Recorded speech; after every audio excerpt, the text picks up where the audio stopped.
Watu wanne wamehukumiwa kifungo cha kusimamishwa na mahakama ya mjini Madrid baada ya kupatikana na hatia ya uhalifu wa chuki ama ubaguzi wa rangi dhidi ya mshambuliaji wa Real Madrid Vinicius Junior kwa tukio lililotokea Januari mwaka 2023.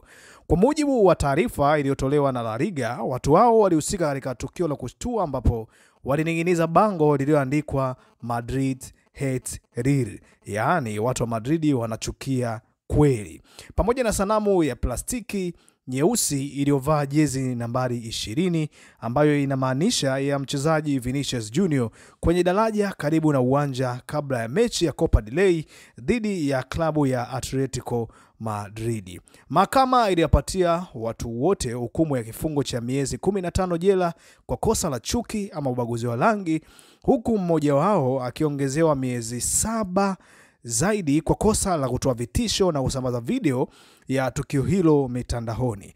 Wengine watatu walihukumiwa miezi 7 kwa chuki na miezi mingine 7 kwa vitisho zaidi.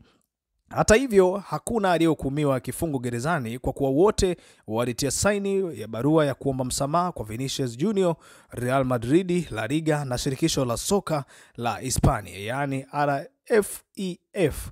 Mhusika aliyesambaza video ya tukio hilo aliongezewa adhabu ya kufungiwa kushiriki katika kazi au shughuli zozote za elimu, michezo au malezi ya vijana kwa muda wa miaka 4 na miezi 3.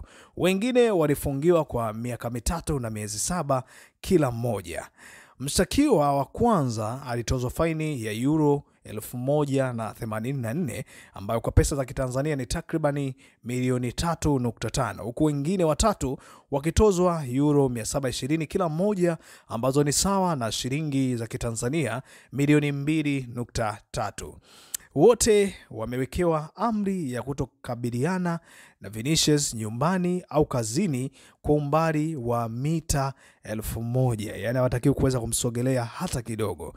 Kingine ambacho adhabu ambayo wamepigwa nayo, wamepigwa marufuku ya kuingia viwanjani wakati wa mechi za La Liga au za shirikisho yoyote ambayo linahusisha ligi au wasimamizi wa ligi kule nchini Hispania.